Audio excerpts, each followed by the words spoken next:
Assalamualaikum, dear students. We are discussing decentralization in India.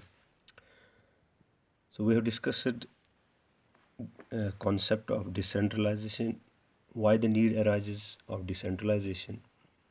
और हमने देखा कि जो लोकल गवर्नमेंट थी यानी विलेजेस और म्यूनिसिपैलिटीज़ ये पहले भी हुआ करती थी, चाहे गाँव में या टाउन्स में।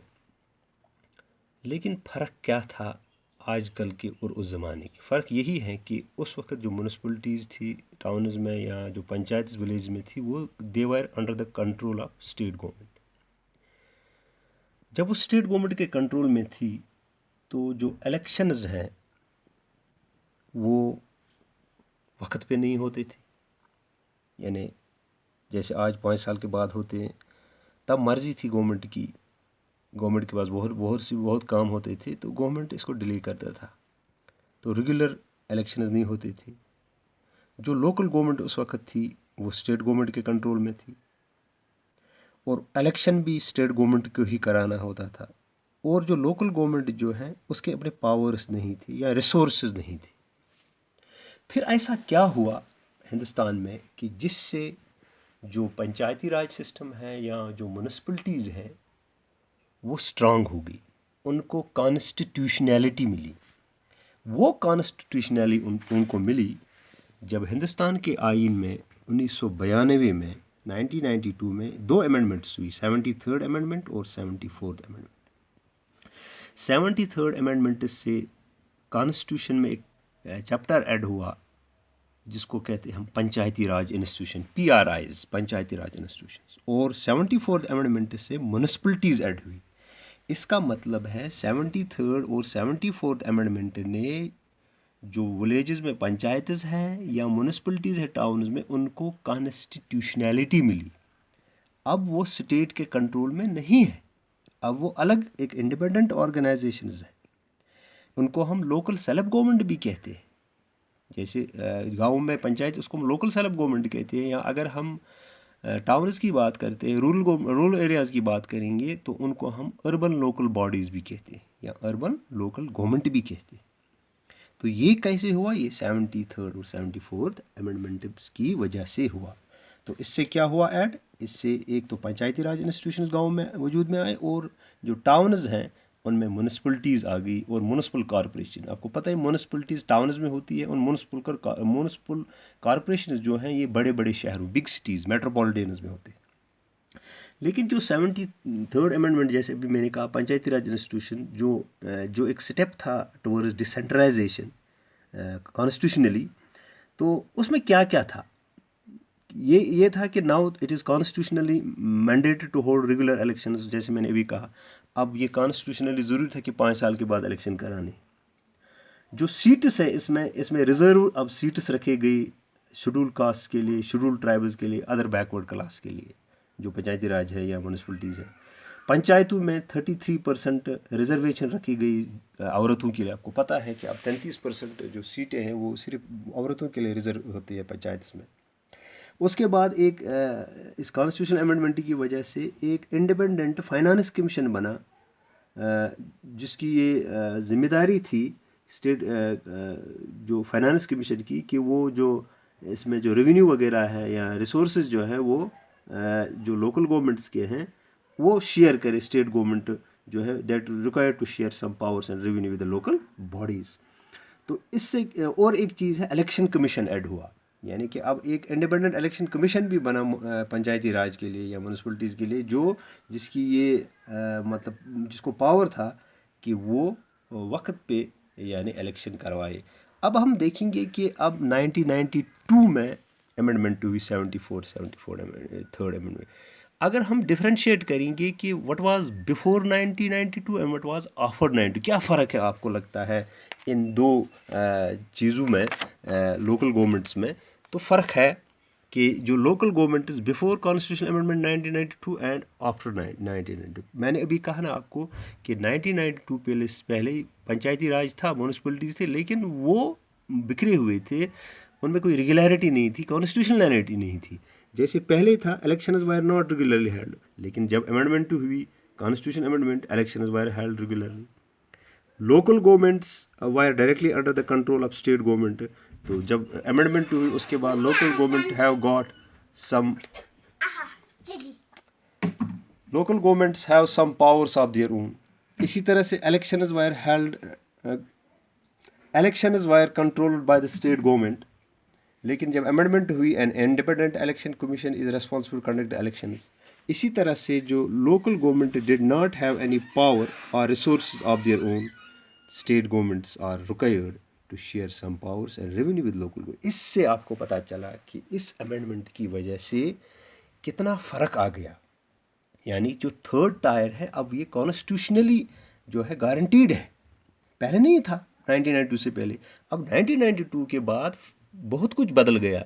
यानी कि पहले क्या था, इलेक्शंस नहीं होते थे, अब इलेक्शन बराबर 5 साल के बाद होते हैं। पहले गवर्नमेंट के अंडर था, अब गवर्नमेंट के अंडर नहीं है, अब इसके अपने पावर्स है। इसमें इलेक्शन कमीशन बना जो रेगुलर इलेक्शन करता है, इसमें फाइनेंस कमीशन बना जो रेवेन्यूज़ वगैरह या जो पावर्स जो रिसोर्स वगैरह है वो मोबिलाइज कर सकता है। तो इससे ये फ़र्क पड़ा। अब हम देखेंगे कि जो रूरल या अर्बन लोकल गवर्नमेंट, जैसे भी मैंने कहा 73rd अमेंडमेंट और 74th अमेंडमेंट से एक तो लोकल सेल्फ गवर्नमेंट है जिसको हम पंचायती राज कहते हैं, तो और दूसरा है कि जिसको हम म्यूनसिपलिटीज़ कहते हैं। अब पहले देखेंगे हम पंचायती राज इंस्टीट्यूशन PRIs। पंचायती राज इंस्टीट्यूशन का हम स्ट्रक्चर देखेंगे। इसमें 3 चीज़ें हैं। एक तो ग्राम पंचायत होती है जो विलेज लेवल पे होती है, दूसरा है पंचायत समिति या ब्लॉक या मंडल या ब्लॉक लेवल पे होती है, और तीसरा है ज़िला परिषद, ये डिस्ट्रिक्ट लेवल पे होती है। लेकिन अगर हम देखेंगे कि ये जो ग्राम पंचायत है, ये ग्राम पंचायत जो है ये विलेज या ग्रुप ऑफ विलेजेस जो है, अगर एक गांव है या ग्रुप ऑफ विलेज है उनके पास क्या होता है, विलेज लेवल पे ग्रास रूट लेवल पे एक ग्राम पंचायत हुई है जिसको हम विलेज पंचायत भी कहते हैं, जो विलेज लेवल पे होती है। अब ये ग्राम पंचायत जो है ये है क्या असली, it is directly elected by adult population. जो अडल्ट पॉपुलेशन वहाँ है गांव में वो इसको डायरेक्टली इलेक्ट करते हैं। और दूसरा फीचर क्या है इसका, it has rural ward members called panch. इसके पास पंच होते हैं, आपके वार्ड मेंबर्स आपको पता है, उनको पंच हम कहते हैं। और इसका जो प्रेसिडेंट होता है जिसको हम सरपंच भी कहते हैं, जो ग्राम पंचायत का होता है। और उसके बाद ये है कि it is a decision making body. ये जो ग्राम पंचायत है ये एक डिसीजन मेकिंग, ये फासले लेते हैं फॉर एंटायर विलेज, पूरे गाँव के लिए। और the panchayats work under the overall supervision of Gram Sabha. और जो ग्राम सभा है, जो पंचायत है, ये ओवरऑल इसकी जो सुपरविजन है वो कौन करता है, ग्राम सभा। अब ग्राम सभा क्या है, all the voters are it is members. यानी ग्राम सभा जो है जो भी सारे वोटर्स हैं गाँव के वो ग्राम सभा बनाती है। और ये ग्राम सभा जो है ये परमानेंट है। ये आपने देखा होगा कि पंचायत ग्राम पंचायत 5 साल के बाद नहीं बनती है, लेकिन जो ये ग्राम सभा है ये परमानेंट है, क्योंकि इसमें तमाम वोटर्स हैं। अगर आपको पता है कि जब पंचायत में कोई काम आता है तो ग्राम सभा लगती है, यानी कि सारे लोग जमा हो जाते हैं एक जगह। तो फिर वहाँ डिस्कस होता है कि हमें कौन सा काम गांव में आया है, कौन सा डेवलपमेंट का काम है, फिर लोग मिलजुल के उसको करते हैं, बांट के करते हैं, डिसीजन मेकिंग में हिस्सा लेते हैं।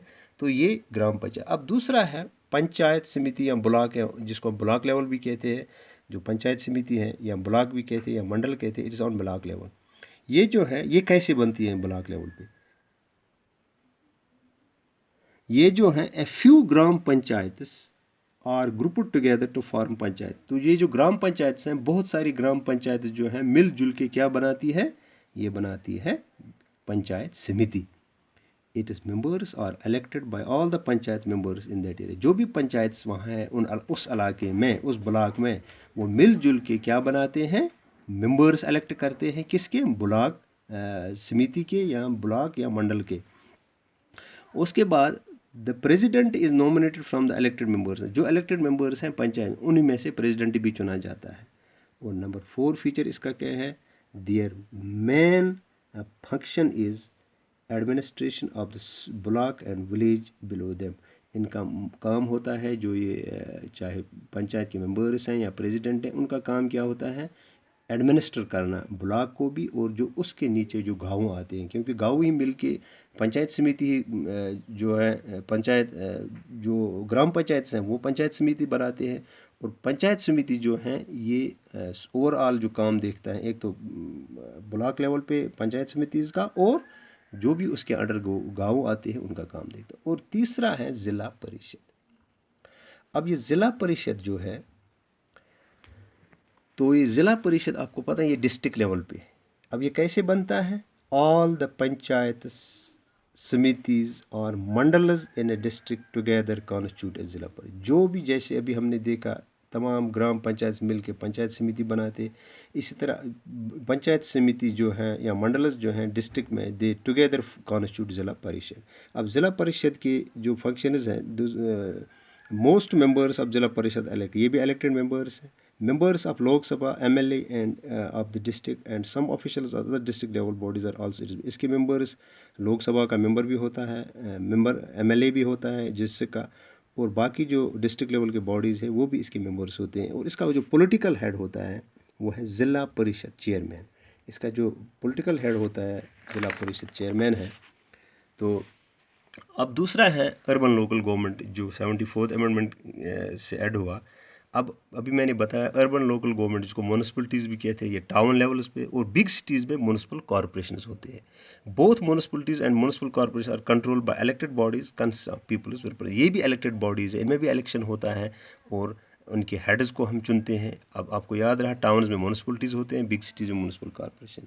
अब अगर हम पॉलिटिकल हेड की बात करेंगे तो जो म्यूनसिपलिटी है इसका पॉलिटिकल हेड होता है म्यूनसिपल चेयरपर्सन, यानी चेयर, जिसको हम चेयरमैन भी कहते हैं। म्यूनसिपलिटी का पॉलिटिकल हेड चेयरमैन होता है, और जो म्यूनसिपल कॉरपोरेशन का उसका पॉलिटिकल मायर होता है। जैसे श्रीनगर म्यूनसिपल कॉरपोरेशन है, जम्मू म्यूनसिपल कॉरपोरेशन है, इसमें मायर होगा। बाकी जो टाउनज है, जैसे कुपवारा का टाउन है, इसका चेयरमैन होता है, यानी म्यूनसिपल काउंसिल है। तो म्यूनसिपलिटी के लिए जो है चेयरमैन पॉलिटिकल हेड है, और म्यूनसिपल कॉरपोरेशन जो मेट्रोपॉलिटन सिटीज़ में, बड़ी बड़ी सिटीज़ में होते हैं, इसका पॉलिटिकल हेड मायर होता है। जैसे Delhi municipal corporation, Jammu municipal corporation, Mumbai municipal corporation, या श्रीनगर म्यूनसिपल, जिसको हम SMC कहते हैं, इसका हेड जो है मायर होता है। तो dear students, we have discussed decentralisation in India. So with this we end our chapter 2, that is federalism. Thank you.